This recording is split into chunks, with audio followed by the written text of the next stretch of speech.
بسم اللہ الرحمن الرحیم۔ فوائد مکیہ کا تیسرا باب ہے، پہلی فصل ہے اجتماعی ساکنین، سبق نمبر 1 میں خوش آمدید۔ آج کے سبق کے اندر ہم اجتماعی ساکنین کی 2 قسمیں پڑھیں گے، علی حدہ اور علی غیر حدہ۔ لیکن چونکہ یہاں سے نیا باب بھی شروع ہو رہا ہے، اس لیے مناسب ہے کہ جو نیا باب ہے اس کے بارے میں تھوڑی سی وضاحت ہو جائے کہ اس باب کے اندر کتنی فصلیں ہیں۔ تو دیکھیں اس کے بارے میں آپ یہ سمجھیں کہ یہ جو باب ہے تیسرا باب، اس کے اندر کل 4 فصلیں ہیں۔ پہلی فصل یہی والی ہے جس کے اندر اجتماعی ساکنین کے احکام بیان ہوں گے۔ اسی طریقے سے جو دوسری فصل ہے اس کے اندر مد کے بارے میں وضاحت کی جائے گی، اور جو تیسری فصل ہے اس کے اندر مد کی مقدار اور مد کی جو 3 صورتیں ہیں اس کے بارے میں انشاءاللہ تفصیل سے وضاحت کریں گے، اور جو چوتھی فصل ہے اس کے اندر وقف کے احکام بیان کیے جائیں گے۔ تو کل 4 فصلیں ہوں گی تیسرے باب میں۔ جو پہلی فصل ہے اجتماعی ساکنین، اس کا ہم آج پہلا سبق پڑھ رہے ہیں، جس میں ہم نے اجتماعی ساکنین کی 2 قسمیں پڑھنی ہیں، ایک اس میں سے علی حدہ ہی ہے اور دوسری علی غیر حدہ ہی ہے۔ تو اب یہاں پہ سمجھ لیتے ہیں کہ اجتماعی ساکنین کا کیا مطلب ہے، وہ بالکل واضح ہے، یعنی 2 ساکنوں کا اکٹھے ہو کر آنا۔ اس کی کل 2 صورتیں بنتی ہیں، ایک اس کی صورت بنتی ہے علی حدہ ہی اور دوسری اس کی صورت بنتی ہے علی غیر حدہ ہی۔ علی حدہ ہی کا مطلب کیا ہے؟ علی حدہ ہی کا مطلب یہ ہے کہ جو دونوں ساکن ہیں ایک کلمے کے اندر ہوں، خواہ پہلا ساکن مدہ ہو خواہ دوسرا ساکن اصلی ہو، جیسا کہ آل آنا، اور اسی طریقے سے دابتن، اور خواہ جو دوسرا ساکن ہے وہ اصلی نہ ہو بلکہ عارضی ہو، مثلا یہ کہ آپ اس کے اوپر وقف کرنے کی وجہ سے اس کے اوپر ساکن پڑھیں، جیسے کہ یعلمون۔ اسی طریقے سے تکذبان، یہ دونوں صورتیں جائز ہیں، اس کو اجتماعی ساکنین علی حدہ ہی کہتے ہیں۔ علی حدہ ہی کا مطلب کیا ہے؟ علی حدہ ہی کا مطلب یہ ہے کہ جو دونوں ساکن ہیں وہ اپنی حالت پر برقرار رہیں اور ان میں کسی قسم کا تغیر یا کسی قسم کی تبدیلی نہ کی جائے، اس کو علی حدہ ہی کہا جاتا ہے۔ ذرا عبارت دیکھ لیں، فرما رہے ہیں کہ اجتماعی ساکنین یعنی 2 ساکنوں کا اکٹھا ہونا، ایک علی حدہ ہی ہے دوسری علی غیر حدہ ہی ہے۔ علی حدہ ہی اس کو کہتے ہیں کہ پہلا ساکن حرف مدہ ہو اور دونوں ساکن ایک کلمہ میں ہوں، جیسا کہ دابتن، اور اسی طریقے سے آل آنا۔ اور یہ اجتماعی ساکنین جائز ہے، مطلب یہ کہ دونوں اجتماعی ساکنین جو دونوں ساکن ہیں ان دونوں ساکنوں کو پڑھا جاتا ہے، کسی ایک کو بھی حذف نہیں کیا جاتا ہے۔ یہ تو ہو گیا علی حدہ ہی۔ اب اس کے بعد آگے بات کر لیتے ہیں کہ اجتماعی ساکنین علی غیر حدہ ہی کیا ہوتا ہے۔ لیکن جو اجتماعی ساکنین علی غیر حدہ ہی ہے، اس کا مطلب یہ ہوتا ہے کہ 2 ساکن ایک کلمہ میں ہوں اور جو پہلا ساکن ہے وہ ساکن حرف مدہ نہ ہو، تو اس قسم کے 2 ساکن کو اجتماعی ساکنین علی غیر حدہ ہی کہا جاتا ہے۔ میں نے یہاں پہ کچھ مثالیں لکھی ہیں تاکہ بات سمجھنی آسان ہو جائے، جیسے کہ دیکھیں الحجر، القدر۔ اب یہاں پہ دیکھیں پہلا ساکن جیم ہے اور یہ مدہ نہیں ہے، اور یہاں پہ دیکھیں پہلا ساکن دال ہے، یہ مدہ نہیں ہے۔ یہاں پر پہلا ساکن سین ہے، یہ مدہ نہیں ہے۔ یہاں پر پہلا ساکن جیم ہے، مدہ نہیں ہے۔ اور اسی طریقے سے یہاں پہ پہلا ساکن یا ہے، مدہ نہیں ہے، کیونکہ یا مدہ تب ہوتا ہے جب اس سے پہلے کسرہ یعنی زیر ہو، یہاں پر اس سے پہلے فتح ہے، تو لہذا یہ مدہ نہیں ہے۔ تو یہ جو مثالیں آپ کے سامنے آ گئی ہیں، ساری کی ساری مثالیں اجتماعی ساکنین علی غیر حدہ ہی کی ہیں۔ ان میں مسئلہ یہ ہوتا ہے کہ صرف وقف کے اندر تو یہ جائز ہوتا ہے، یعنی کسی بغیر کسی تبدیلی کے، بغیر کسی تغیر کے دونوں ساکنوں کو پڑھا جاتا ہے صرف حالت وقف کے اندر، لیکن جب آپ ملا کر پڑھیں گے تو پھر آپ یہ دونوں ساکنوں کو نہیں پڑھیں گے۔ مثال کے طور پہ یہ ہے نا والفجر، اگر آپ اس کو ملا کے پڑھتے ہیں تو آپ کیا پڑھیں گے؟ والفجر ولیال عشر، کیونکہ جب ملا کر پڑھیں گے تو پھر اس صورت کے اندر جو دوسرا ساکن یہ را ہے، یہ را ساکن نہیں رہے گا بلکہ اس کے اوپر کسرہ آ جائے گا، جیسا کہ بالکل واضح ہے۔ فرما رہے ہیں کہ اجتماعی ساکنین علی غیر حدہ ہی جائز نہیں، البتہ وقف میں جائز ہے، جیسا کہ میں آپ کو بتا چکا ہوں کہ وقف کے اندر دونوں ساکنوں کو پڑھا جائے گا۔ اور اجتماعی ساکنین علی غیر حدہ ہی اس کو کہتے ہیں کہ پہلا حرف ساکن مدہ نہ ہو یا دونوں ساکن ایک کلمہ میں نہ ہو۔ مدہ نہ ہو، یہ ساری کی ساری مثالیں میں نے آپ کو سمجھا دی ہیں۔ دوسری بات اس میں رہتی ہے کہ دونوں ساکن ایک کلمہ میں نہ ہو۔ تو دیکھیں اجتماعی ساکنین علی غیر حدہ ہی کے متعلق ہی فرما رہے ہیں کہ دونوں ساکن اگر 2 کلموں کے اندر ہیں، یعنی پہلا ساکن پہلے کلمے کے آخر میں ہے اور جو دوسرا ساکن ہے وہ دوسرے کلمے کے شروع کے اندر ہے، تو اس قسم کے ساکنین کو بھی اجتماعی ساکنین علی غیر حدہ ہی کہا جائے گا۔ اور اگر پہلا حرف ساکن حرف مدہ ہے تو اس کا جو قاعدہ ہے وہ انشاءاللہ آگے چل کے آ رہا ہے۔ تو چونکہ یہاں پر اجتماعی ساکنین علی غیر حدہ ہی جائز نہیں ہے، لہذا مختلف قواعد اس میں آ کر اس کے اندر مختلف قسم کا تغیر اور مختلف قسم کی اس کے اندر تبدیلیاں واقع ہوں گی، اور وہ تبدیلی کیا کیا ہوگی وہ انشاءاللہ ایک ایک کر کے ہم اس کے بعد یہاں پر ذکر کرتے ہیں۔ دیکھیں اجتماعی ساکنین علی غیر حدہ ہی یہ جائز نہیں ہے۔ اس کے اندر کچھ نہ کچھ تبدیلی کی جائے گی۔ اب کیا کیا تبدیلی کی جائے گی ایک ایک کر کے حضرت اس کو ذکر فرما رہے ہیں۔ پہلی تبدیلی کے بارے میں بتا رہے ہیں کہ جو پہلا ساکن اگر حرف مدہ ہے اجتماعی ساکن علی غیر حدہ میں آ رہا ہے تو آپ نے اس کو حذف کر دینا ہے۔ آگے اس کی حضرت نے کچھ مثالیں ذکر کی ہیں، اس کے علاوہ بھی میں نے کچھ مثالیں یہاں پر لکھی ہیں تاکہ بات سمجھنے یہ آسان ہو جائے۔ دیکھیں فرما رہے ہیں کہ اگر پہلا ساکن حرف مدہ ہے تو اس کو حذف کر دیں گے۔ اب مثالیں دیکھیں، وَأَقِيمُوا الصَّلَاةَ، اب یہاں پہ دیکھیں یہ لفظ کیا تھا، اقیموا اور الصلاۃ، اب یہ لفظ اس طریقے سے تھا۔ اب دو ساکن اکٹھے ہو چکے ہیں، لیکن یہ جو دونوں ساکن ہیں ایک کلمے کے اندر نہیں ہیں، دو الگ الگ کلموں کے اندر ہیں۔ جو پہلا ساکن ہے واو مدہ یہ پچھلے کلمے کے اندر ہے، اور جو دوسرا ساکن ہے صاد یہ دوسرے کلمے میں۔ یہ آپ کو جو فتح نظر آ رہا ہے نا یہ تو درمیانے کلام میں آنے کی وجہ سے گر جائے گا۔ تو دو ساکن اکٹھے ہو چکے ہیں اور یہ اجتماعی ساکن علی غیر حدہ ہی ہے، تو لہذا جب آپ یہاں پہ ملا کر پڑھیں گے تو آپ نے یہ جو واو ہے اس واو کو حذف کر دینا ہے۔ واو کو حذف کرنے کا مطلب یہ نہیں ہے کہ آپ نے واو کو مٹا ہی دینا ہے، یہ کتابت میں تو لکھی رہے گی لیکن پڑھنے کے اندر نہیں آئے گی۔ آپ اس کو کیسے پڑھیں گے، وَأَقِيمُوا الصَّلَاةَ، میم کو براہ راست آپ نے صاد کے ساتھ ملا دینا ہے۔ یہ اسی طریقے سے دوسری مثال دیکھیں، عَلَىٰ أَلَّا تَعْدِلُوا، عَدِلُوا، اب یہاں پہ دیکھیں تعدلوا یہ واو مدہ ہے، اور اس کے بعد آگے دیکھیں آگے عین آ گیا ہے۔ اب دو ساکن اکٹھے ہو گئے، لیکن جو پہلا ساکن واو مدہ ہے وہ پچھلے کلمے میں ہے، اور جو دوسرا ساکن عین ہے وہ اگلے کلمہ کے اندر ہے۔ تو یہاں پر بھی آپ نے کیا کرنا ہے، جب آپ ملا کر پڑھیں گے تو پہلا ساکن جو مدہ ہے حرف مدہ اس کو آپ حذف کر دیں گے، لام کو آپ نے براہ راست دوسرا جو عین ہے اس کے ساتھ آپ نے ملا دینا ہے۔ واو یہ پڑھنے کے اندر نہیں آئے گا، البتہ لکھنے کے اندر یہ باقی رہے گا۔ آپ اس کو پڑھیں گے عَلَىٰ أَلَّا تَعْدِلُوا، عَدِلُوا، لام کو براہ راست آپ نے عین کے ساتھ ملا دینا ہے۔ یا اسی طریقے سے دوسری مثال دیکھیں، وَقَالُوا الْآنَ، اب یہ دیکھیں واو مدہ ہے اور یہاں پہ لام ساکن ہے، دو ساکن اکٹھے ہو گئے، پہلا ساکن مدہ ہے لیکن وہ پچھلے کلمے کے اندر ہے، لہذا آپ نے اس واو کو حذف کر کے لام کو براہ راست آگے لام کے ساتھ ملا دینا ہے، اور آپ اس کو پڑھیں گے وَقَالُوا الْآنَ، اس طریقے سے۔ اور دوسری مثال دیکھیں، فِي الْأَرْضِ، یہاں پہ دیکھیں لام ساکن ہے اور یہ ساکن ہے جو کہ مدہ ہے، تو یہاں پر بھی چونکہ حرف مدہ پچھلے کلمے کے اندر ہے، لہذا جب آپ ملا کر پڑھیں گے تو آپ اس سے یا کو حذف کر دیں گے، یعنی پڑھنے کے اندر یہ نہیں آئے گا، اور آپ حرف فا کو براہ راست آپ نے لام کے ساتھ ملا دینا ہے، اور آپ اس کو پڑھیں گے فِي الْأَرْضِ۔ یا اسی طریقے سے اگلی مثال دیکھیں، تحتہا، اب یہ دیکھیں الف مدہ ہے اور اس کے بعد آگے لام ساکن ہے، دو ساکن اکٹھے ہو گئے، پہلا الف ہے اور دوسرا لام ہے۔ تو پہلا ساکن چونکہ مدہ ہے لیکن وہ الگ کلمے کے اندر ہے، لہذا یہ حذف ہو جائے گا، اور جب آپ اس کو پڑھیں گے تو آپ یہ جو ہا ہے اس ہا کو آپ نے براہ راست لام کے ساتھ ملا دینا ہے، اور آپ نے اس کو پڑھنا ہے تحتہا الانہار، اس طریقے سے۔ یہ جو ہا ہے ہا کو براہ راست آپ لام سے ملا دیں گے، الف یہاں پہ حذف ہو جائے گا، یعنی پڑھنے کے اندر نہیں آئے گا۔ اسی طریقے سے اگلی مثال دیکھیں، وَاسْتَبَقَا الْبَابَ، اب یہاں پہ دیکھیں لام ساکن ہے، کیونکہ جو حمزہ تھا نا یہ حمزہ وصلی تھا، درمیانے کلام میں آنے کی وجہ سے گر چکا ہے۔ اب لام ساکن ہے اور الف ساکن ہے، اب یہ جو کہ پہلا ساکن مدہ ہے اور وہ الگ کلمے کے اندر ہے، لہذا جب ہم ملا کر پڑھیں گے تو آپ نے قاف کو براہ راست لام کے ساتھ ملا دینا ہے، الف حذف ہو جائے گا۔ وَاسْتَبَقَا الْبَابَ، اگلی مثال دیکھیں، وَقَالَ الْحَمْدُ، یہاں پر بھی ایسے یہ لام کو آپ نے لام کے ساتھ ملا دینا ہے، یہ جو الف ہے ساکن جو کہ مدہ ہے یہ حذف ہو جائے گا۔ وجہ کیا ہے، وجہ یہ ہے کہ یہ الگ کلمے کے اندر ہے۔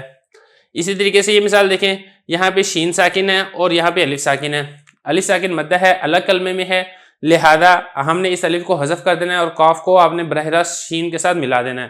فَلَمَّا ذَاقَ الشَّجَرَةَ، کچھ اور مثالیں بھی میں نے ذکر کی ہیں یہاں پہ تاکہ بات سمجھنی آسان ہو جائے، جو کہ کتاب کے اندر نہیں ہے۔ اب یہ دیکھیں فِي السَّمَاءِ، اب یہاں پہ دیکھیں یا ساکن یہ مدہ ہے اور یہاں پہ سین ساکن ہے، لیکن یہ یا ساکن مدہ الگ کلمے میں ہے، تو ہم اس یا کو حذف کر کے فا حرف جر کو براہ راست سین کے ساتھ ملا دیں گے۔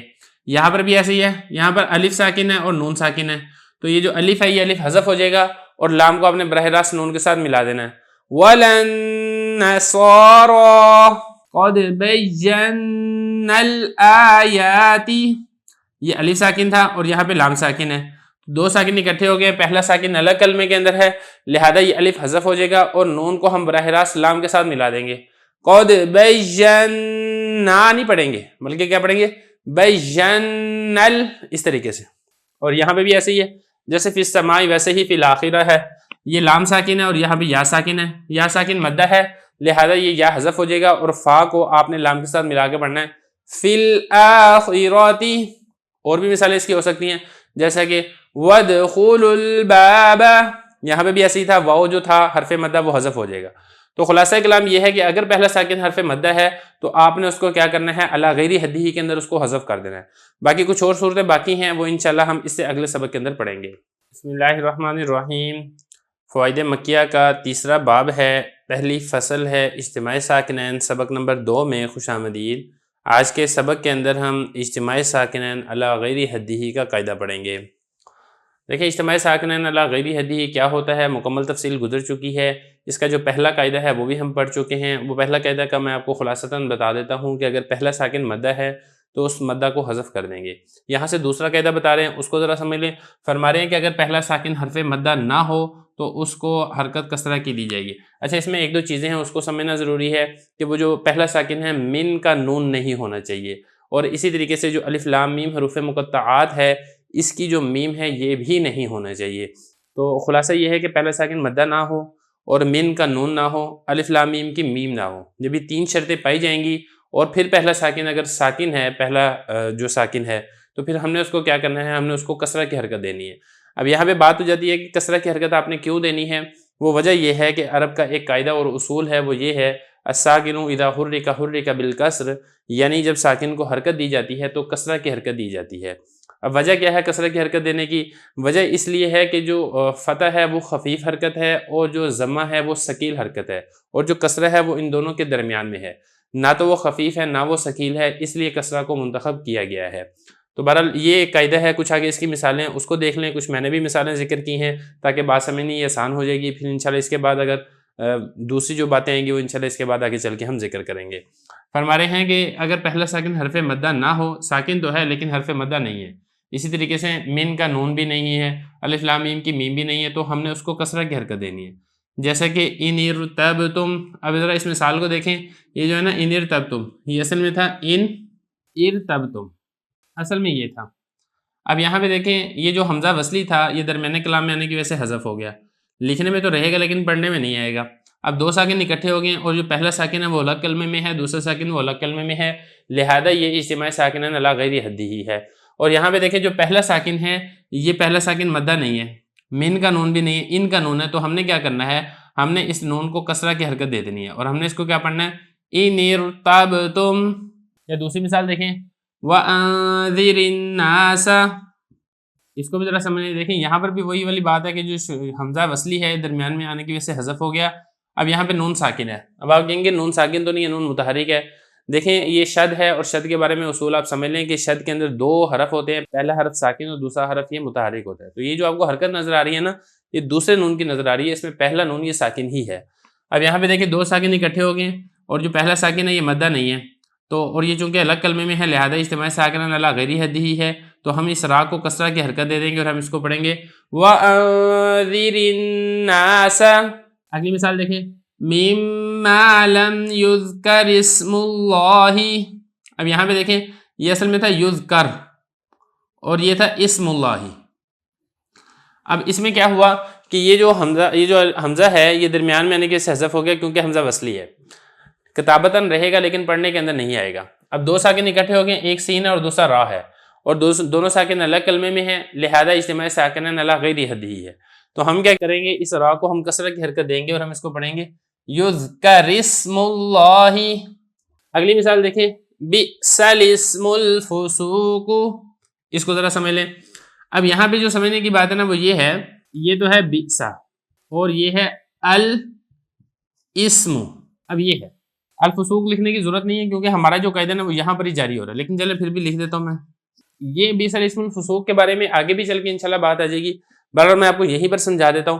دیکھیں بات یہاں پر یہ ہے کہ جو الاسم ہے نا, اس میں یہ جو شروع والا جو حمزہ ہے یہ حمزہ وصلی ہے لہذا درمیان میں آنے کی وجہ سے گر گیا, یہ تو گر گیا. اب اس کے بعد آپ آگے سمجھے کہ جو اسم ہوتا ہے نا, اسم کا جو حمزہ ہوتا ہے یہ حمزہ وصلی ہوتا ہے. جی دیکھیں یہاں پر ہے نا اسم, اس کا جو حمزہ تھا حمزہ وصلی تھا اس لیے گر گیا تھا. تو یہ جو حمزہ تھا نا درمیان میں، یعنی لام کے بعد والا جو حمزہ ہے یہ بھی حمزہ وصلی ہے، اور یہاں پہ چونکہ یہ بھی درمیان میں آ گیا، اس سے پہلے کیا وہ لام ہے اور اس کے بعد آگے کیا حمزہ ہے، تو لہذا یہ والا حمزہ بھی درمیان میں آنے کی وجہ سے گر جائے گا. تو اب یہ بن گیا بئسا، اور یہ لام بھی ساکن ہے اور حمزہ تو گر چکا ہے اور سین بھی ساکن ہے. اب یہاں پہ دو ساکن اکٹھے ہو گئے. اب دو ساکن کون سے اکٹھے ہوئے ہیں؟ اب ان میں سے ایک ساکن ہے لام، دوسرا ساکن ہے سین. یہ دو ساکن یہاں پہ اکٹھے ہوئے ہیں. تو اب ہم نے کیا کرنا ہے، ہم نے یہ کرنا ہے کہ دیکھیں پہلا ساکن اگر حرف مدہ نہیں ہے تو ہم نے اس کو کسرہ کی حرکت دے دینی ہے. تو یہ جو لام ساکن تھا ہم نے اسی اجتماع ساکنن علی غیر حدہ کے قاعدے کے تحت پہلے ساکن کو ہم نے کسرہ کی حرکت دے دی. تو پھر اس کو ہم کیا پڑھیں گے؟ بئس الاسم پڑھیں گے.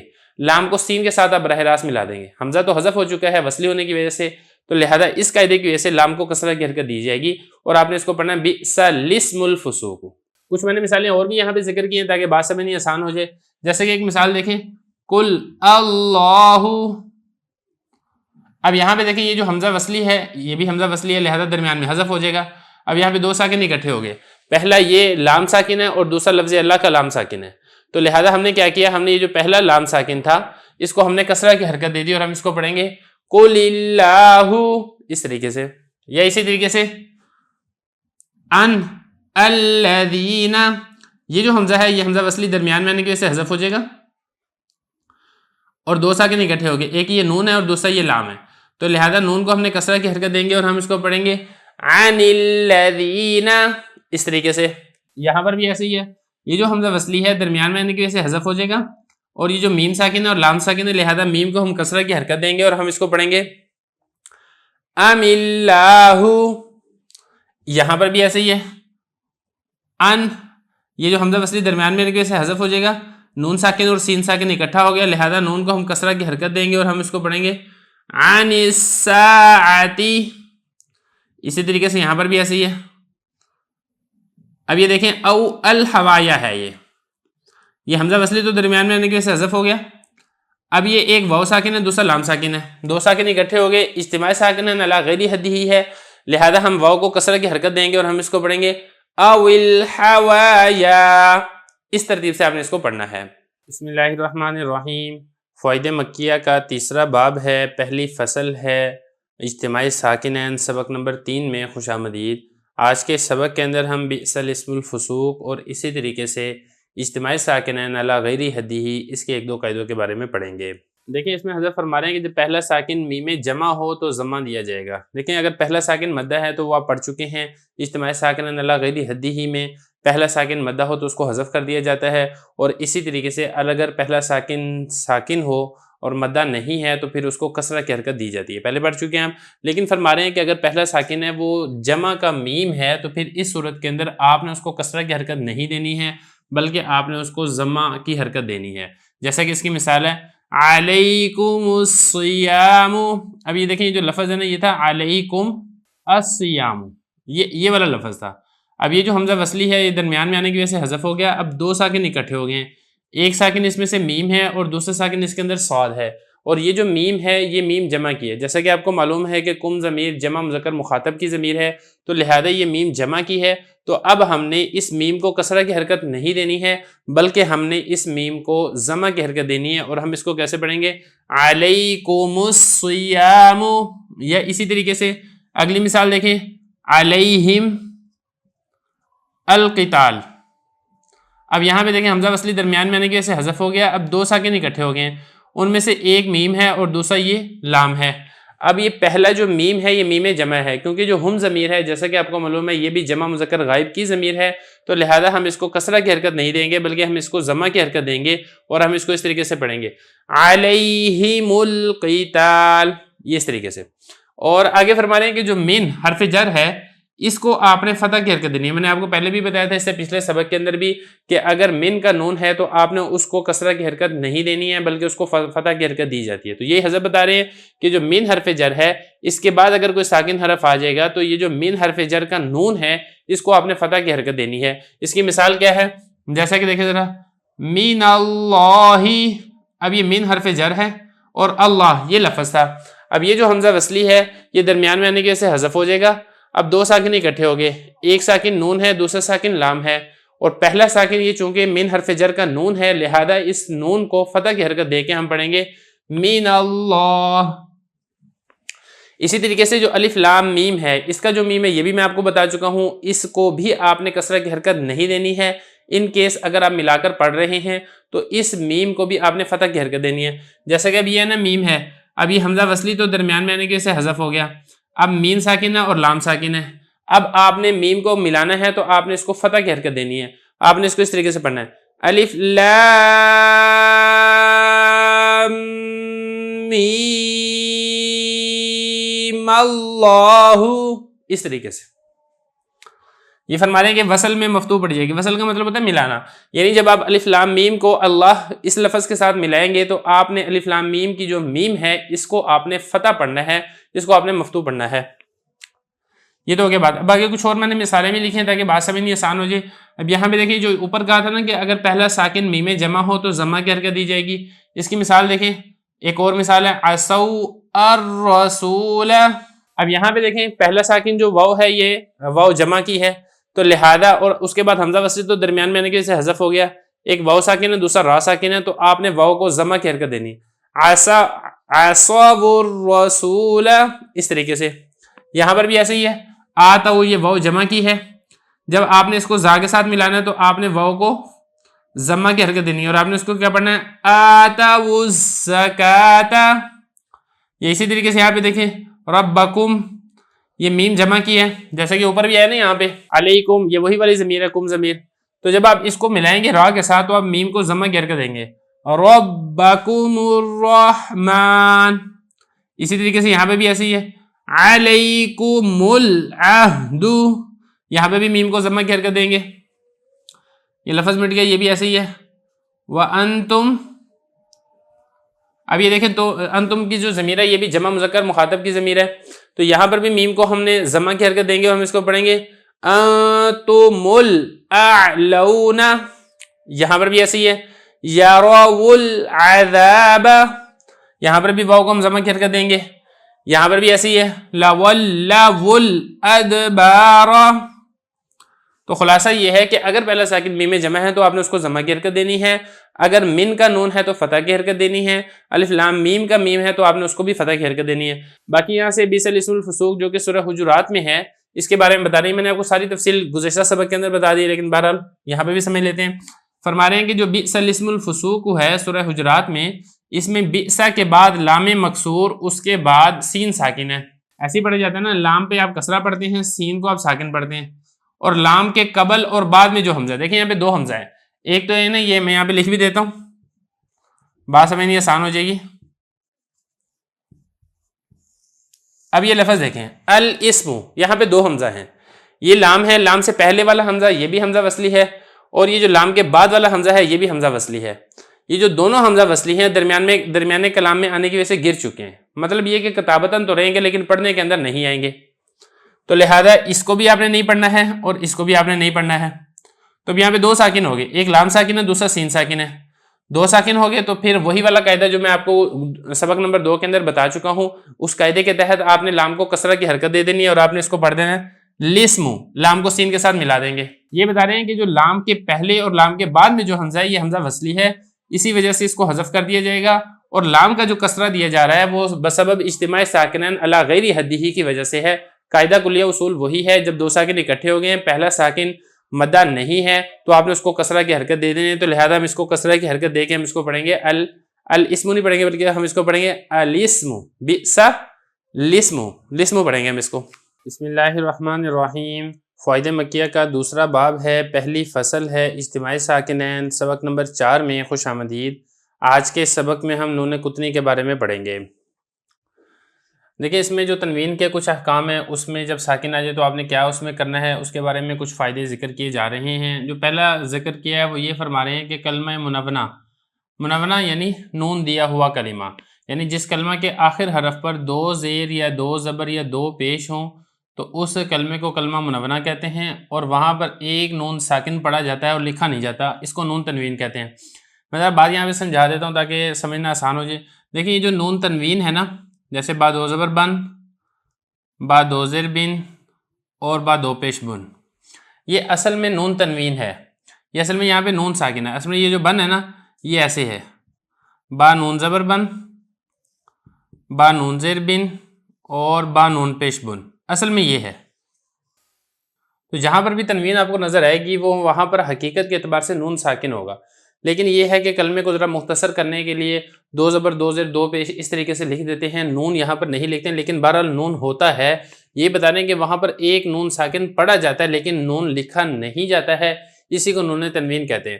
اب یہ جو تنوین ہے اس کو وقف کے اندر حذف کر دیا جاتا ہے. اب اس کو جو حذف کیا جاتا ہے وہ کس طریقے سے حذف کیا جاتا ہے وہ آگے بتا رہے ہیں کہ اگر دو زبر ہوں تو اس تنوین کو الف سے تبدیل کر دیتے ہیں.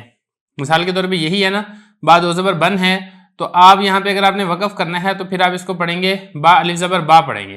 جیسا کہ میں یہ کر دیتا ہوں، ایک لفظ لکھ دیتا ہوں، کتابن تھا، جب وقف کریں گے تو کیا پڑھیں گے؟ کتابا. باقی اس کے بارے میں انشاءاللہ ساری جو تفصیل ہے وہ جب ہم چوتھی فصل پڑھیں گے وقف کے بارے میں انشاءاللہ مکمل تفصیل وہاں پر آ جائے گی. یہ تو ہے کہ جب دو زبر ہوں تو تنوین کو آپ نے الف کے ساتھ تبدیل کر دینا ہے، اور اگر دو زیر ہیں یا دو پیش ہیں تو پھر آپ نے جو آخری حرف ہے آپ نے اس کو ساکن کر دینا ہے. جیسے کہ یہ لفظ ہے نا قدیرن، اب یہاں پہ آخر میں دو پیش ہیں، جب آپ اس کو وقف کریں گے تو آپ نے یہاں پہ اس طرح کو ساکن کر دینا ہے اور آپ نے اس کو پڑھنا ہے قدیر. یا اسی طریقے سے یہ ہے برسولن ہے، دو زیر ہیں، تنوین ہے یہاں پہ دو کسرہ کی صورت میں دو زیر کی صورت میں. جب آپ یہاں پر وقف کریں گے تو آپ اس کو پڑھیں گے برسول، اس طریقے سے. اور یہ جو دو زبر ہیں جب یہاں پر اگر آپ وقف کریں گے تو آپ اس کو کیا پڑھیں گے؟ بصیرا. یہاں پہ آپ الف پڑھ دیں گے. یہ یہاں تک تو ہو گیا ایک مسئلہ کہ جب دو زیر ہوں دو پیش ہوں تو آپ تنوین کو حذف کر کے حرف کو آپ ساکن کر دیں گے، دو زبر ہوں تو پھر آپ وہاں پر الف پڑھیں گے. اگلا مسئلہ جو ہے وہ نون قدری سے متعلق ہے، اس کو ذرا سمجھ لیں. فرما رہے ہیں کہ جب وصل میں اس کے بعد حمزہ وصلی ہو تو حمزہ وصلی حذف ہو جائے گا، اور یہ جو تنوین ہے اجتماع ساکنین علی غیر حدہ کی وجہ سے مکسور پڑھی جائے گی. دیکھیں آپ یہ بات پر پیچھے پڑھ چکے ہیں کہ جب دو ساکن اکٹھے ہو جائیں اور پہلا ساکن وہ مدہ نہیں ہے اور اسی طریقے سے من کا نون نہیں ہے، الف لام میم کی میم نہیں ہے اور جمع کی میم نہیں ہے، تو پھر اس صورت کے اندر کیا کیا جاتا ہے؟ جو ساکن ہے اس کو کسرہ گھر کر دی جاتی ہے. تو یہی بتا رہے ہیں کہ جب دو ساکن اکٹھے ہو جائیں اور جو پہلا ساکن ہے یعنی جو نون تنوین کا نون ہے اس کو آپ نے اجتماع ساکنین علی غیر حدہ کے قاعدے کے تحت آپ نے کسرہ کی حرکت دے دینی ہے. وہ قاعدہ کیا ہے وہ میں آپ کو گزشتہ دو سبقوں کے اندر تفصیل سے بتا چکا ہوں. مثال دیکھ لیتے ہیں تاکہ بات سمجھنی آسان ہو جائے.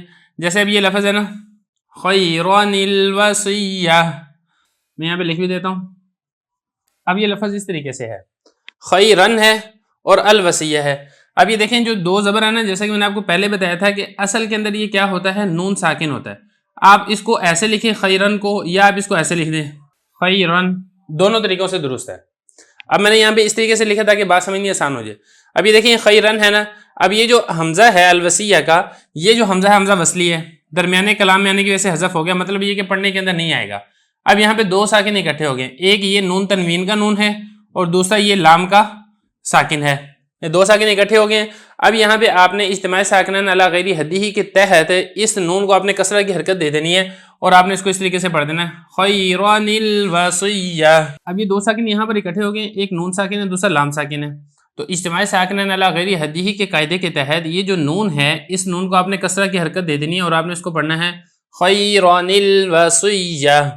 یہ جو نون ہے جو کہ نون تنوین والا نون تھا، اس کو بعض اوقات چھوٹا سا کر کے لکھ بھی دیتے ہیں تاکہ بات سمجھنی آسان ہو جائے کہ آپ نے یہاں پہ نون کو کسرہ کی حرکت دینی ہے. جیسے کہ اس کو یہاں پہ ذکر بھی کر دیا جاتا ہے، میں یہاں پہ دکھا بھی دیتا ہوں آپ کو تاکہ بات سمجھنی یہ آسان ہو جائے.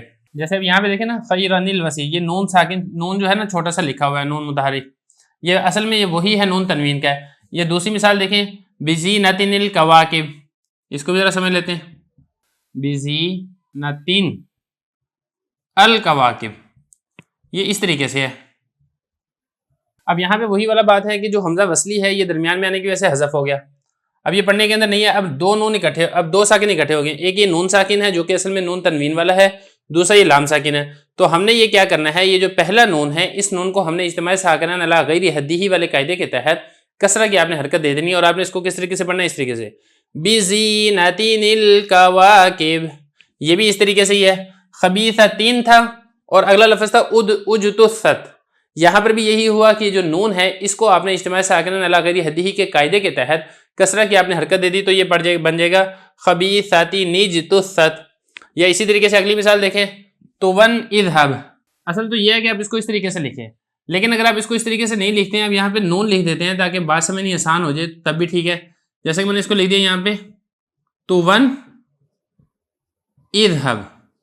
اب یہاں پہ آپ نے یہ سمجھنا ہے کہ یہ جو نون ہے اس نون کو ہم نے کسرہ کی حرکت دے دینی ہے. کیوں؟ قاعدہ وہی والا ہے اجتماع ساکنین علی غیر حدہ کے قاعدے کے تحت جو نون ہے اس نون کو آپ نے کسرہ کی حرکت دے دینی اور یہ بن جائے گا تون اذهب. اس طریقے سے آپ نے اس کو پڑھنا ہے. یہ جو نون ہے جس کو چھوٹا سا کر کے لکھا جاتا ہے اس کو کہا جاتا ہے نون قطنی. اب یہاں پہ آپ یہ سمجھ لیں کہ نون قطنی اس کو کیوں کہا جاتا ہے. دیکھیں نون قطنی کہنے کی وجہ یہ ہے کہ قطن عربی کے اندر کہتے ہیں روئی کو. اب جس طریقے سے روئی ہوتی ہے نا وہ دو کپڑوں کے درمیان میں آ جاتی ہے اور وہ چھپی ہوئی ہوتی ہے، بالکل اسی طریقے سے یہ جو نون ہے یہ بھی دو کلموں کے درمیان میں آ جاتا ہے اور یہ چھپا ہوا ہوتا ہے اور بعض اوقات چھوٹا سا کر کے لکھا جاتا ہے، بعض اوقات نظر بھی نہیں آتا ہے. تو اس وجہ سے اس نون کو نون قطنی کہا جاتا ہے. تو یہ تو ہو گیا نون قطنی کے بارے میں. یہ فرما رہے ہیں کہ یہ تنوین اجتماع ساکنین علی غیر حدہ کی وجہ سے مکسور پڑھی جائے گی اور اکثر جگہ خلاف قیاس چھوٹا سا نون بھی لکھ دیتے ہیں. دیکھیں اصول اور قاعدہ کلیہ اگر دیکھیں تو نون نہیں لکھنا چاہیے، لیکن چونکہ پڑھنے والے قاری کو آسانی ہو اس وجہ سے چھوٹا سا نون بھی لکھ دیتے ہیں کہ اس نے یہاں پہ نون کے اوپر کسرہ ہی پڑھنا ہے.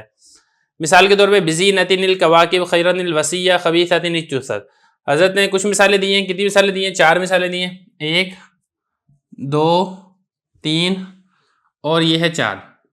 لیکن اگر اس کی آپ کو قرآن مجید میں سے کافی زیادہ مثالیں مل جائیں گی. جیسے اب یہ ہے نا شیئن اتخذا تھا، تو یہاں پر بھی یہی ہوا کہ نون کو ہم نے کسرہ دے کے شیئن اتخذا پڑھ دیا. یہ اسی طریقے سے یہ تھا خیرن الوصیہ، حمزہ وصلی درمیان میں آنے کی وجہ سے گر گیا، نون کو ہم نے کسرہ دے دیا اجتماع ساکنین علی غیر حدہ کے قاعدے کے تحت، تو یہ بن جائے گا خیرن الوصیہ. یا اسی طریقے سے فتنۃ انقلبا، فتنۃ تھا، نون کو ہم نے کسرہ دے دیا فتنۃ انقلبا ہو گیا. یہاں پہ بھی ایسے لہون انفضوا تھا، تو نون کو ہم نے کسرہ دیا، نون کو نون کے ساتھ ہم نے ملا دیا، حمزہ وصلی درمیان میں آنے کی وجہ سے گر گیا، تو یہ بنے گا لہون انفضوا. یہ اسی طریقے سے تھا جزاء الحسنى تھا، ان تھا، نون ساکن کو ہم نے کسرہ کی حرکت دی تو یہ بن گیا جزاء الحسنى. اچھا یہاں پہ آخری فائدہ وہ بھی سمجھ لیں. فرما رہے ہیں کہ تنوین سے ابتدا کرنا یا دہرانا درست نہیں. دیکھیں مسئلہ یہاں پر یہ ہے کہ اگر آپ بالفرض یہاں پہ وقف کر دیتے ہیں، جیسے یہی ہے نا بزینت الکواکب ہے، اب یہاں پہ آخر میں گولتا ہے، تو جب آپ وقف کریں گے تو گولتا آخر میں ہا بن جاتی ہے، جیسے کہ انشاءاللہ وقف کے قاعدے میں تفصیل سے بات آ جائے گی. آپ اس کو پڑھیں گے بزینہ. اب آپ نے یہ پڑھ دیا. اب جب آپ نے پڑھنا ہے نا یہ والا لفظ الکواکب، تو آپ نے نون سے آغاز نہیں کرنا. آپ یہ نہیں کہ آپ اس کو ایسے پڑھیں نیل کواکب، یہ ٹھیک عمل نہیں ہے. یا اسی طریقے سے آپ نے یہ پڑھنا ہے بزینہ، اور پھر اس کے بعد جو ہے آپ یہاں سے اس کو دوبارہ دہراتے ہیں نیل کواکب، یہ غلط ہو جائے گا. اسی طریقے سے یہاں پر بھی ایسی ہے. خیرن الوصیہ ہے، اگر آپ نے خیرہ پہ وقف کیا تو آپ اس کو پڑھیں گے خیرہ، لیکن پھر آپ نے نیل وصیہ سے نہیں پڑھنا بلکہ آپ نے اس کو الوصیہ پڑھنا ہے. یہ نون پڑھنے کے اندر پھر نہیں آئے گا. تو اس چیز کا آپ نے خیال رکھنا ہے کہ تنوین سے آپ نے ابتدا نہیں کرنی، یہ تنوین کو آپ نے دوبارہ نہیں دہرانا ہے. تو یہاں تک جو پہلی فصل ہے اجتماع ساکنین سے متعلقہ یہ یہاں پر مکمل ہو گئی ہے. بسم اللہ الرحمن الرحیم.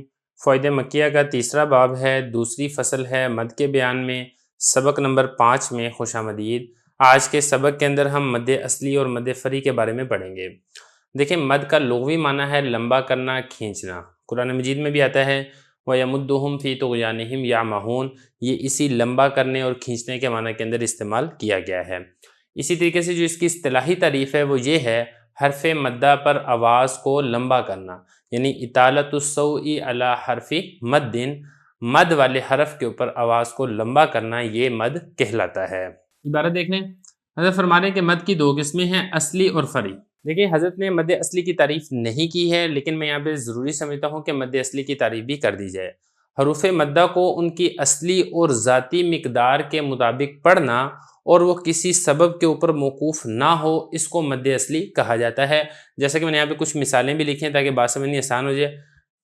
قال، کان، کونو، غیظ، قیل، ایک الف کے برابر اس کو لمبا کیا جائے گا.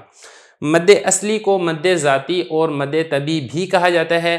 مد ذاتی کیوں کہا جاتا ہے؟ وہ اس لیے کہا جاتا ہے کہ یہ حروف مدہ کی ذات کو برقرار رکھنے والا مد ہے، یعنی سلیم الطبع آدمی کی فطرت کے مطابق یہ حرف کے اوپر لمبا کیا جاتا ہے۔ اس کی طبیعت کا تقاضا یہ ہوتا ہے کہ اس میں کسی قسم کی کمی بیشی نہ کی جائے۔ اگر آپ اس کو ایک الف کے برابر لمبا نہیں کریں گے تو پھر اس کی ذات برقرار نہیں رہے گی۔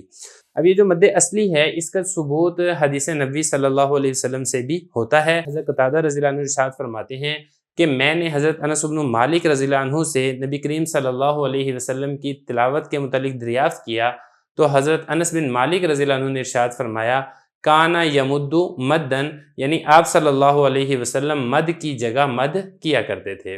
اور ایک اور روایت میں ہے کانت مدن ثم قرأ بسم اللہ الرحمن الرحیم یمد بسم اللہ و یمد بالرحمن و یمد بالرحیم، یعنی آپ صلی اللہ علیہ وسلم مد کے ساتھ تلاوت فرماتے تھے۔ چنانچہ حضرت انس رضی اللہ عنہ نے بسم اللہ پڑھ کر سنائی اور اللہ، الرحمن اور الرحیم ان تینوں جگہ پر الف اور یا کے اوپر مد کیا ہے۔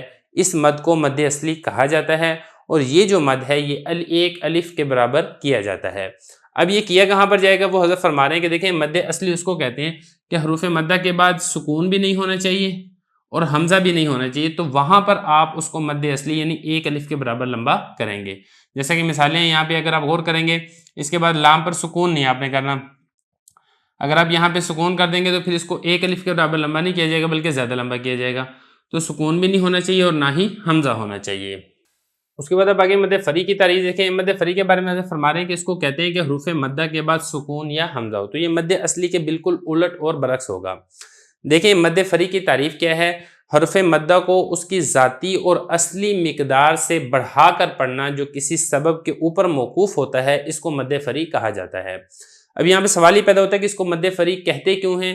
دیکھیں اس کو مد فری اس لیے کہتے ہیں کہ جو فری ہے یہ فرع سے ہے اور فرع کا مطلب ہوتا ہے شاخ، اور یہ مد اصلی پر زائد مقدار کا نام ہے، جیسے جڑ اصل ہوتی ہے اور جو شاخیں ہیں وہ زائد ہوتی ہیں۔ جس طریقے سے کوئی بھی درخت جڑوں کے بغیر اس کا وجود نہیں ہوتا ہے، البتہ بعض درختوں کی شاخیں ہوتی ہیں بعض درختوں کی شاخیں نہیں ہوتی ہیں، جو مد اصلی ہے وہ بمنزلہ جڑ کے ہے، اس لیے اس کو پہلے ذکر کیا ہے کیونکہ جڑ کے بغیر شاخ کا وجود ممکن نہیں ہے۔ تو جہاں کہیں بھی مد فری ہوگا وہاں پر مد اصلی کا ہونا لازمی ہے، لیکن یہ ضروری نہیں ہے کہ جہاں پر مد اصلی ہوگا وہاں پر مد فری بھی ہوگا۔ یہ تو ہوگی مد اصلی اور مد فری کی تعریف۔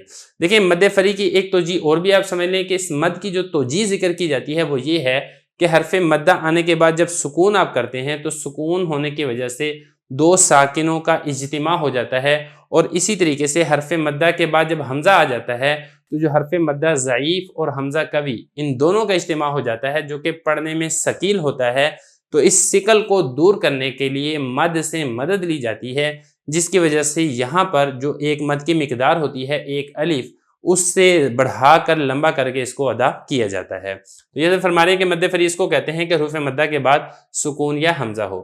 اب اگلے سبق کے اندر انشاءاللہ جو مد فری کی جو اقسام ہیں ہم انشاءاللہ اس کے بارے میں پڑھیں گے۔ بسم اللہ الرحمن الرحیم۔ فوائد مکیہ کا تیسرا باب ہے، دوسری فصل ہے مد کے بیان میں، سبق نمبر 6 میں خوش آمدید۔ آج کے سبق کے اندر ہم مد فری کی 4 قسمیں پڑھیں گے۔ دیکھیں مد اصلی اور مد فری کہتے کسے ہیں، اس کی کیا مثال ہے وہ ہم نے گزشتہ سبق کے اندر پڑھ لی ہے۔ یہاں سے مد فری کی 4 قسمیں بیان کی جا رہی ہیں۔ مد فری کی کل 4 قسمیں کون سی ہیں؟ ان میں ایک ہے متصل، ایک ہے منفصل، تیسرا ہے لازم اور چوتھا ہے عارض۔ اب ان چاروں کی تعریف آگے حضرت خود ہی ایک ایک کر کے کر رہے ہیں۔ فرما رہے ہیں کہ حرف مد کے بعد اگر حمزہ آئے اور ایک کلمہ میں ہو تو اس کو مد متصل کہتے ہیں۔ جیسے کہ بھی مثال دیکھیں نا، جاء، اب یہ الف مدہ ہے کیونکہ زبر کے بعد الف آ جائے تو وہ مدہ ہوتا ہے، اس کے بعد آگے حمزہ آ گیا ہے تو یہ مد فری ہے، اور مد فری کی پہلی قسم ہے مد متصل۔ اسی طریقے سے یہاں پر دیکھیں یا حرف مدہ ہے کیونکہ اس سے پہلے زیر ہے اور یا ساکن ہے تو یہ مدہ ہوتی ہے، اس کے بعد آگے حمزہ آ گیا ہے تو یہ بھی مد متصل کی مثال ہے۔ اور یہ تیسری مثال دیکھیں، یہاں پر بھی واو مدہ ہے کیونکہ واو ساکن اس سے پہلے پیش ہے، اس کے بعد آگے حمزہ آ گیا ہے تو یہ بھی پہلی قسم ہے مد متصل۔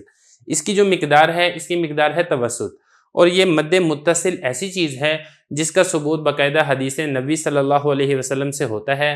حضرت ابن مسعود رضی اللہ عنہ ایک مرتبہ ایک شخص کو قرآن مجید پڑھا رہے تھے اور اس نے پھر انما الصدقات للفقراء، یہ جو ہے انما الصدقات للفقراء، یہ والا جو لفظ ہے اس کو مد کے بغیر پڑھا تو حضرت ابن مسعود رضی اللہ عنہ نے سن کر یہ فرمایا کہ مجھے رسول اللہ صلی اللہ علیہ وسلم نے یوں نہیں پڑھایا ہے۔ تو پھر اس نے پوچھا کہ آپ صلی اللہ علیہ وسلم نے آپ کو کس طرح پڑھایا ہے، تو حضرت عبداللہ ابن مسعود رضی اللہ عنہ نے انما الصدقات للفقراء، یہ جو فقرائی راہ ہے اس کو مد کر کے پڑھا، اس پر مد متصل کیا اور فرمایا کہ تم بھی اس کو مد کے ساتھ پڑھو۔ یہ طبرانی کی روایت ہے، تو اس کا باقاعدہ ثبوت ملتا ہے مد متصل کا حدیث نبی صلی اللہ علیہ وسلم سے۔ اس کے بعد اب آگے دیکھیں، جو مد فری کی جو دوسری قسم ہے مد منفصل، اس کے بارے میں بتا رہے ہیں۔ اگر حمزہ دوسرے کلمہ میں ہو تو اس کو مد منفصل کہتے ہیں، یعنی اگر اسی کلمہ کے اندر اگر حمزہ ہے تو وہ مد متصل ہے۔ 3 مثالیں آپ کے سامنے آ گئی ہیں۔ اگر حمزہ تو ہے لیکن اس کلمے میں نہیں ہے بلکہ اس سے اگلے کلمے کے اندر ہے تو اس کو مد منفصل کہا جاتا ہے۔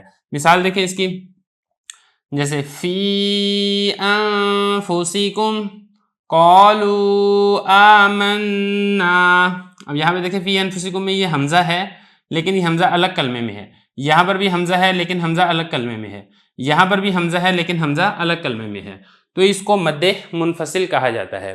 یعنی حمزہ ہو لیکن وہ حمزہ دوسرے کلمے کے اندر ہو، اس کو مد منفصل بھی کہتے ہیں اور اس کو مد جائز بھی کہتے ہیں۔ اس کی مقدار بھی توسط ہے، البتہ اس کے اندر قصر کرنا بھی جائز ہے۔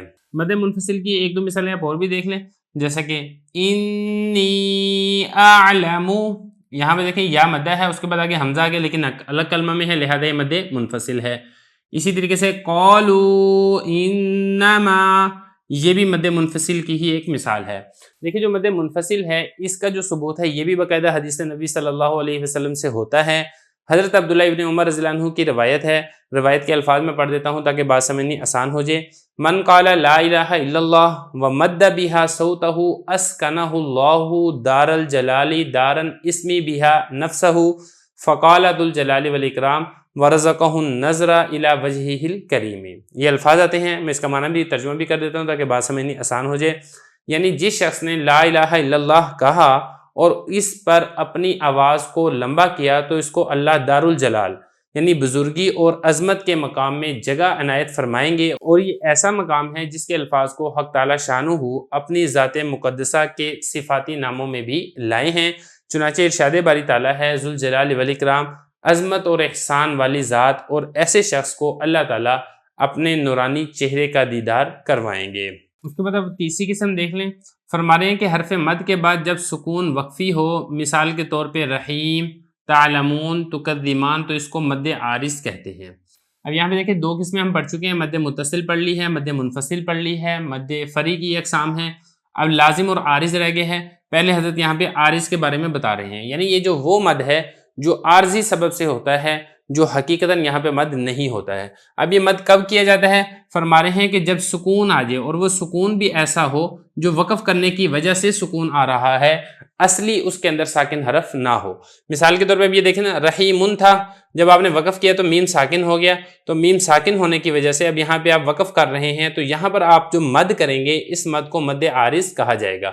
مثال کے طور پہ رحیم، یہاں پر بھی ایسا ہی ہے، تعلمون، تکذبان، اس طریقے سے، تو اس کو مد عارض کہتے ہیں۔ اور یہ جو مد عارض ہے اس میں آپ طول، توسط اور قصر تینوں کر سکتے ہیں، یعنی اس کو زیادہ لمبا بھی کر سکتے ہیں، درمیانہ بھی لمبا کر سکتے ہیں، اور اس کے اندر قصر کرنا یہ بھی جائز ہے۔ اور یہ جو مد عارض وقفی ہے اس کا ثبوت باقاعدہ حدیث نبی صلی اللہ علیہ وسلم سے بھی ہوتا ہے۔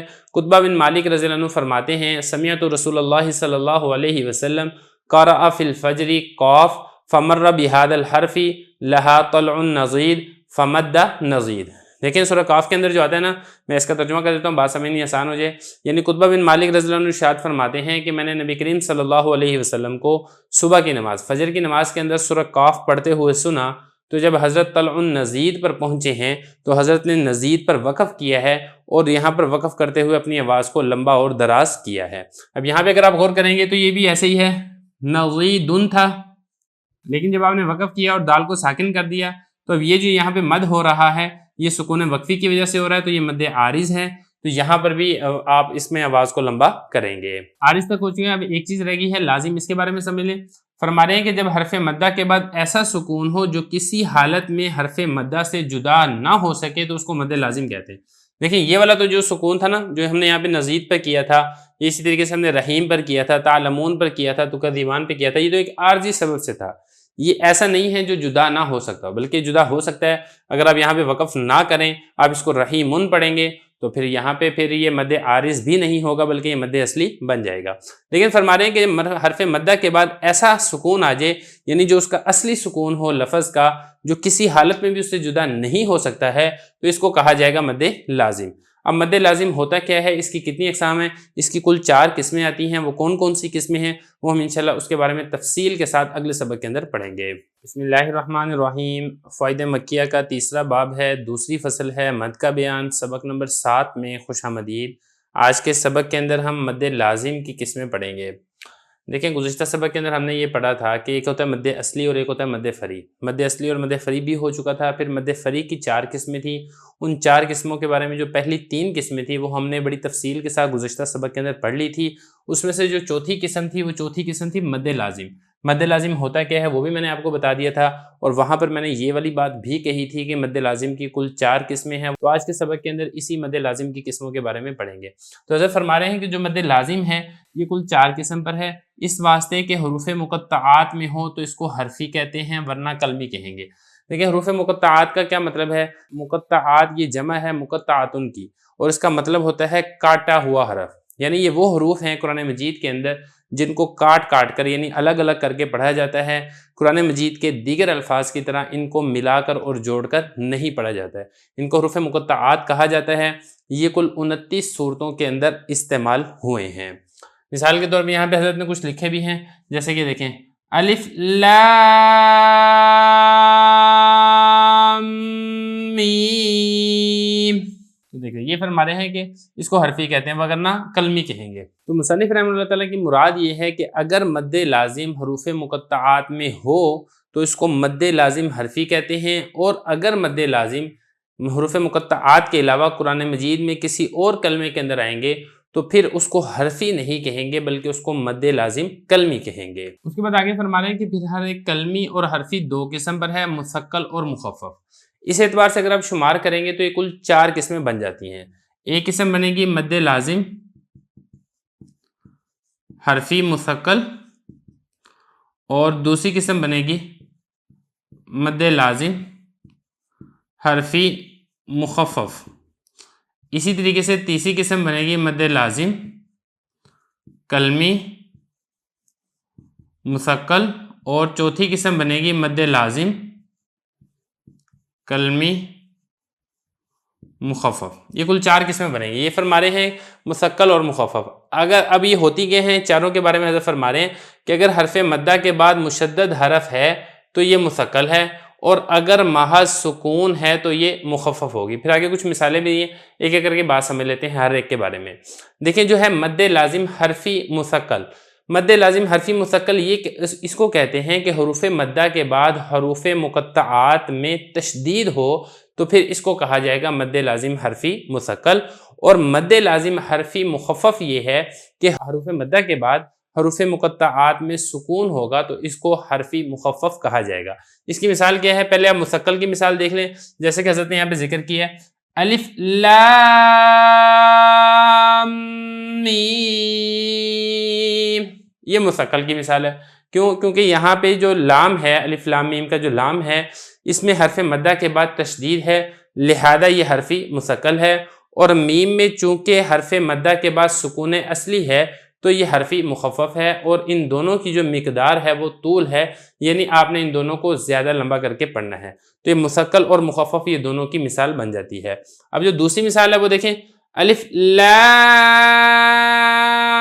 را، یہ جو لام پر جو مد ہے یہ حرفی مخفف ہے۔ کیوں؟ کیونکہ یہاں پر حرف مدہ کے بعد تشدید نہیں ہے، اگر تو تشدید ہوتی تو یہ مثقل ہوتا، لیکن تشدید نہیں ہے اس لیے یہ مخفف ہے۔ تیسری مثال دیکھیں الف لام، میں پڑھ کے بھی سناتا ہوں تاکہ بات سمجھنے آسان ہو جائے، الف لام میم را۔ دیکھیں جو الف لام میم را کے لام میں حرف مدہ کے بعد تشدید ہے لہذا یہ حرفی مثقل ہے، اور جو میم ہے اس میم میں حرف مدہ کے بعد سکون اصلی ہے لہذا یہ حرفی مخفف ہے، اور جو را میں جو مد ہو رہا ہے یہ مد اصلی ہے۔ تو خلاصہ یہ نکلے گا کہ ایک لفظ کے اندر حرفی مثقل، حرفی مخفف یہ بھی آ جائے گا اور اسی طریقے سے مد اصلی یہ بھی آ جائے گا۔ حرفی مثقل اور حرفی مخفف یہاں ان دونوں پر آپ نے آواز کو زیادہ لمبا کرنا ہے، مد کو آپ نے زیادہ کھینچنا ہے، کیونکہ جو ان کی مقداریں ہیں وہ طول ہیں، زیادہ لمبی ہیں۔ اب اس کے بعد آپ آگے چلیں، یہ کاف، یہ یہاں پر دیکھیں کاف کے بعد چونکہ تشدید نہیں ہے لہذا یہ حرفی مخفف ہے، عین کے بعد بھی تشدید نہیں ہے، حرفی مخفف ہے، صاد کے بعد بھی تشدید نہیں ہے تو یہ حرفی مخفف ہے۔ تو 3 یہاں پہ حرفی مخفف ہیں، اور یہ جو 2 ہیں ہا اور یا، یہاں پر جو مد ہے یہ مد اصلی ہے۔ آگے چلیں، میم، یہاں پر بھی چونکہ آگے تشدید نہیں ہے لہذا حرفی مخفف ہے، عین پر کے بعد تشدید نہیں ہے، حرفی مخفف ہے، سین کے بعد تشدید نہیں ہے، کاف کے بعد تشدید نہیں ہے، تو یہ سارے کے سارے حرفی مخفف ہیں۔ ہاں میم میں جو میم پر جو مد ہے یہ بھی حرفی مخفف ہے۔ تو سین پر جو سین پر مد ہے یہ بھی حرفی مخفف ہے۔ تو سین میم، یہاں پہ دیکھیں جو سین کے بعد میم پر چونکہ تشدید ہے لہذا یہ حرفی مثقل ہے، لیکن میم کے بعد چونکہ سکون ہے لہذا یہ حرفی مخفف ہے۔ اور نون، صاد اور قاف یہ تینوں کی تینوں مثالیں حرفی مخفف کی مثالیں ہیں۔ خلاصہ کلام یہ ہے کہ جہاں کہیں بھی حرفی مثقل ہوگا یا حرفی مخفف ہوگا وہاں پر آپ نے آواز کو طول یعنی لمبا کر کے پڑھنا ہے۔ تو یہ حضرت فرما رہے ہیں، ذرا عبارت دیکھیں، فرما رہے ہیں کہ مثقل اور مخفف، اگر حرف مدہ کے بعد مشدد حرف ہے تو مثقل ہوگا، اور اگر محض سکون ہے تو مخفف ہوگا۔ مد لازم حرفی مثقل اور مد لازم حرفی مخفف کی مثال، یہ ساری کی ساری یہاں تک مثالیں ہیں، میں نے ایک ایک مثال کے بارے میں آپ کو بتا دیا ہے کہ کہاں پر مثقل ہے اور کہاں پر مخفف ہے۔ اب یہ دیکھیں 2 چیزیں ہو چکی ہیں، ایک ہم نے مد لازم حرفی مثقل پڑھ لیا، حرفی مخفف پڑھ لیا، اب 2 رہ گئے ہیں، ایک ہے مد لازم کلمی مثقل، دوسری ہے مد لازم کلمی مخفف۔ اب یہ کیا ہے، اب ان دونوں کی آپ تعریف سمجھ لیں۔ دیکھیں جو مد لازم کلمی مثقل ہے اس کی تعریف یہ ہے کہ حرف مدہ کے بعد قرآن مجید کے کلمہ میں تشدید ہو تو اس کو مد لازم کلمی مثقل کہیں گے، یعنی حروف مقطعات کے علاوہ قرآن مجید میں کسی بھی لفظ کے اندر اگر حرف مدہ کے بعد تشدید آ رہی ہے تو یہ کلمی مثقل ہے، اور اگر تشدید نہیں آ رہی ہے بلکہ سکون اصلی ہے تو اس کو مد لازم کلمی مخفف کہا جائے گا۔ مثالیں بھی ان دونوں کی ذکر کی گئی ہیں، جیسا کہ اب دیکھیں مد لازم کلمی مثقل کی مثال حضرت نے ذکر کی ہے، دابتن، اب یہاں پہ دیکھیں یہ الف مدہ ہے، الف مدہ کے بعد با کے اوپر چونکہ تشدید آ رہی ہے اور یہ جو لفظ ہے یہ حروف مقطعات میں سے نہیں ہے لہذا یہ مثال ہوگی مد لازم کلمی مثقل کی۔ اور کلمی مخفف کی مثال کیا ہے، جیسے یہاں پہ دیکھیں الآن، اب یہاں پہ دیکھیں یہاں پر الف مدہ ہے، اس کے بعد آگے لام ساکن آ رہا ہے اور اس کا جو سکون ہے سکون اصلی ہے، تشدید نہیں ہے، لہذا یہ مثال ہے مد لازم کلمی مخفف کی۔ بسم اللہ الرحمن الرحیم، فوائد مکیہ کا تیسرا باب ہے، دوسری فصل ہے مد کا بیان، سبق نمبر 8 میں خوش آمدید۔ آج کے سبق کے اندر ہم مد لین کے بارے میں پڑھیں گے۔ دیکھیں حضرت مد لین کی تعریف فرما رہے ہیں کہ جب واو یا یا ساکن ہو اور اس سے پہلے فتح ہو اور اس کے بعد ساکن حرف ہو تو اس کو مد لین کہتے ہیں، اور اس میں کسر، توسط اور طول تینوں جائز ہیں۔ اس کی کچھ مثالیں دیکھ لیں تاکہ بات سمجھنی آسان ہو جائے، جیسے کہ یہاں پہ دیکھیں نا حولین، یہ دیکھیں یا ساکن ہے اور اس سے پہلے فتح ہے اور اس کے بعد یا کے بعد جو آگے والا حرف ہے نون یہ بھی ساکن ہے۔ اسی طریقے سے ایک اور اس کی مثال دیکھ لیں، جیسا کہ والصیف، یا ساکن ہے، اس سے پہلے فتح ہے اور اس کے بعد آگے یا کے بعد آگے والا حرف یہ بھی ساکن ہے، یہاں پر جو سکون ہے یہ وقف کرنے کی وجہ سے آ رہا ہے۔ اسی طریقے سے یہ دیکھیں ایک اور مثال ہے شفتین، یہ دیکھیں یا ساکن، اس سے پہلے فتح اس کے بعد آگے نون ساکن ہے۔ یا اسی طریقے ساری مثالیں یا کی تھی، اب واؤ کی مثال دیکھ لیں، واؤ ساکن ہے، اس سے پہلے فتح ہے، اس کے بعد آگے لام ساکن ہے، ذی طول، تو اس کو کہا جاتا ہے مد لین۔ یہ حضرت فرما رہے ہیں کہ جب واؤ اور یا ساکن ہو، اس سے پہلے فتح اور اس کے بعد ساکن نہ رفو تو اس کو مد لین کہتے ہیں، اور اس میں کسر، توسط اور طول تینوں جائز ہیں۔ اب یہ کسر، توسط اور طول ان کی مقدار کیا ہوتی ہے یہ بھی ذرا سمجھ لیں۔ دیکھیں جو طول ہے اس کی مقدار ہوتی ہے 3 الف، اور جو توسط ہے اس کی مقدار ہوتی ہے 2 الف، اور ایک قول کے مطابق طول کی مقدار 5 الف اور توسط کی جو مقدار ہے وہ 3 الف ہوتی ہے، اور یہ جو دونوں قول ہیں یہ مد اصلی کے علاوہ ہیں۔ البتہ جو کسر ہے، کسر کی مقدار دونوں اقوال کے اندر صرف 1 الف ہی ہے، اس کو کہا جاتا ہے۔ بہرحال یہ تینوں چیزیں میں نے آپ کو بتا دی ہے، کسر کیا ہوتا ہے، توسط کیا ہوتا ہے اور طول کیا ہوتا ہے۔ تو جہاں پر مد لین آئے گا وہاں پر آپ کسر بھی کر سکتے ہیں، توسط بھی کر سکتے ہیں اور طول بھی کر سکتے ہیں، تینوں ہی حضرت فرما رہے ہیں کہ جائز ہیں۔ آگے حضرت فرما رہے ہیں کہ عین مریم اور عین شورا میں کسر نہایت ضعیف ہے، طول اولا ہے۔ اب یہاں پہ سمجھنے کی بات یہ کہ عین مریم سے کیا مراد ہے اور عین شورا سے کیا مراد ہے.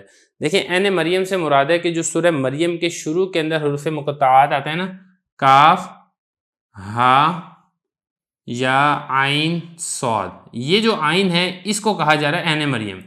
اور اسی طریقے سے عین شورا، یہاں پر بھی جو سورہ شورا کے شروع کے اندر آتا ہے نا، حامیم عین سین قاف، یہاں پہ لکھ دیتا ہوں تاکہ بات سمجھنی آسان ہو جائے. حامیم عین سین قاف، یہاں پر دیکھیں یہ جو ہے یہ عین مریم ہے اور یہ عین شورا ہے.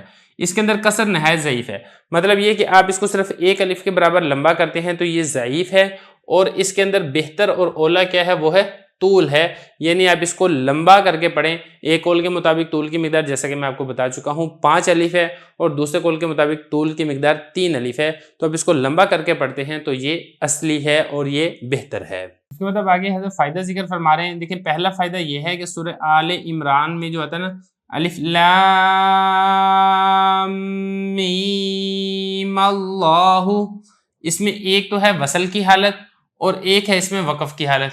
تو یہ بتا رہے ہیں کہ جو وصل کی حالت ہے اس میں میم ساکن اجتماع ساکنین علی غیر حدی کی وجہ سے مفتوح پڑی جائے گی. دیکھیں جو الف لام میم اللہ جو سورہ آل عمران کے شروع میں آتا ہے، حالت وصل میں مد کے مقدار کے بارے میں ارشاد فرما رہے ہیں کہ اصل میں یہ جو میم ہے نا، یہ جو الف لام میم کی جو میم ہے یہ میم ساکن ہے، لہذا یہاں پر جو مد ہے یہ مد لازم حرفی مخفف ہے، لہذا آپ نے اس کو طول کر کے یعنی لمبا کر کے آپ نے اس کو پڑھنا ہے. اور اس کو جو وصل کی حالت میں جو میم کو ہم فتح دیتے ہیں وہ فتح اس لیے دے رہے ہیں کہ یہاں پر میم اور لام ان کے درمیان اجتماع ساکنین علی غیر حد ہی ہو رہا ہے، کیونکہ یہ جو لفظ اللہ کا جو الف ہے یعنی جو حمزہ ہے یہ تو درمیان میں آنے کی وجہ سے حمزہ وصلی ہے، وہ درمیان میں آئے تو پھر وہ گر جاتا ہے، تو اس وجہ سے یہ گر جائے گا، یہ پڑھنے کے اندر نہیں آئے گا. تو یہاں پر اب یہ ہوگا کہ میم اور لام کے درمیان اجتماع ساکنین علی غیر حد ہی ہوا، جس کی وجہ سے ہم نے جو میم تھا اس کو میم کو ہم نے فتح دے دیا. تو اور دوسری رہی بات یہاں پر یہ کہ میم میں طول کیوں کیا جائے گا، تو دیکھیں میم میں طول اس لیے ہے کیونکہ اصل میں جو میم ہے وہ میم ساکن ہے. تو ذرا اس کو دیکھ لیں، یہ فرما رہے ہیں کہ جو الف لام میم اللہ وصل کی حالت میں میم ساکن، اس میں اجتماع ساکنین علی غیر حدی ہوگا. اجتماع ساکنین علی حدی غیر حدی کیا ہوتا ہے یہ ہم نے اسی تیسری باب کے اندر بڑے تفصیل سے بتا چکے ہیں. آپ شروع کے سبق دیکھ لیں گے اس تیسرے باب کے تو آپ کو صحیح سے سمجھ آ جائے گا. فرمانے اجتماع ساکنین علی غیر حدی کی وجہ سے جو میم ہے اس کے اوپر فتح پڑا جائے گا، اور لفظ اللہ کا جو حمزہ ہے یہ نہیں پڑھا جائے گا. کیوں نہیں پڑھا جائے گا وہ میں آپ کو بتا چکا ہوں، درمیانے کلام میں آنے کی وجہ سے وہ حمزہ گر جائے گا. اور میم میں چونکہ مد لازم ہے اس وجہ سے وصل میں طول اور کسر دونوں جائز ہیں. جو میں نے آپ کو طول کے بارے میں بتا چکا ہوں، طول کیوں کیا جائے گا. اب کسر کے بارے میں بھی سمجھ لیں. دیکھیں کسر یہاں پر اس لیے کیا جائے گا کہ کیوں میم کے اندر اصل تو یہ تھا کہ وہ ساکن ہے اور مد لازم حرفی مخفف ہونے کی وجہ سے اس میں آپ نے طول کرنا تھا، لیکن چونکہ اجتماع ساکنین والے قاعدے کے تحت آپ نے میم کو حرکت دے دی ہے تو اس وجہ سے اس کے اوپر عارضی حرکت آ گئی ہے، اور حرکت آنے کی وجہ سے جو سکون تھا اور مد تھا وہ ختم ہو چکا ہے. اس لیے اگر آپ اس کے اوپر کسر کرنا چاہتے ہیں تو کسر بھی کیا جا سکتا ہے.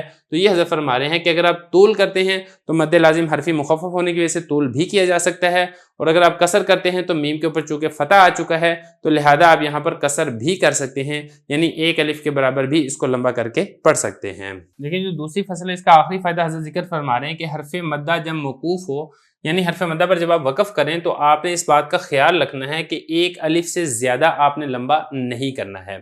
اور اسی طریقے سے جب حرف مدہ کے بعد ہا یا حمزہ زائدہ نہیں ہے تو پھر آپ نے اس کی جو ادائیگی کرنی ہے، ادائیگی میں آپ نے اس چیز کا خاص خیال رکھنا ہے کہ ادائیگی کے اندر جو ہا کا اضافہ نہ ہو جائے یا ایک اضافی حمزہ آپ نہ پڑھ لیں.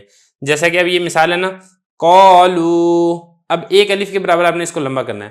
اب اس کو ایسے نہیں کرنا قالو تو یہ غلط ہو جائے گا. یا اسی طریقے سے فی، ایک الف کے برابر لمبا کریں گے پھر ٹھیک ہے. اگر آپ زیادہ لمبا کر دیں گے فی یا مالا تو اس طریقے سے کرنے سے یہ غلط ہو جائے گا.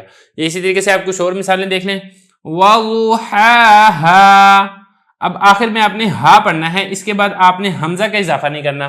یہ اسی طریقے سے یہاں پر بھی ہے نا تَلَاهَا، تو ایک الف کے برابر آپ اس کو لمبا کریں گے، اس کے بعد آپ آگے حمزہ کی آواز نہیں آنی چاہیے، کیونکہ اگر آپ نے حمزہ پڑھ لیا تو یہ بالکل غلط ہو جائے گا. اسی طریقے سے یہاں پر ہے نا وَضُحَا، بس ایک الف کے برابر آپ اس کو لمبا کریں گے کیونکہ یہ مد اصلی ہے، اور جب مد اصلی ہوتا ہے اس کو صرف ایک الف کے برابر ہی لمبا کیا جاتا ہے. تو ایک تو یہ ہے کہ ایک الف سے زیادہ آپ نے لمبا نہیں کرنا ہے، اور دوسرا یہ ہے کہ آپ نے حرف مدہ کے بعد کسی اور حرف کو مزید نہیں بڑھانا ہے۔ اگر آپ یہ کریں گے تو پھر یہ غلط ہو جائے گا۔ تو بہرحال یہاں تک ہماری جو دوسری فصل ہے مد کا بیان یہ مکمل ہو گیا ہے۔ اب اس کے بعد جو ہے تیسری فصل ہے وہ بھی مد سے متعلقہ ہی ہے، وہ ہم انشاءاللہ اگلے سبق کے اندر پڑھیں گے۔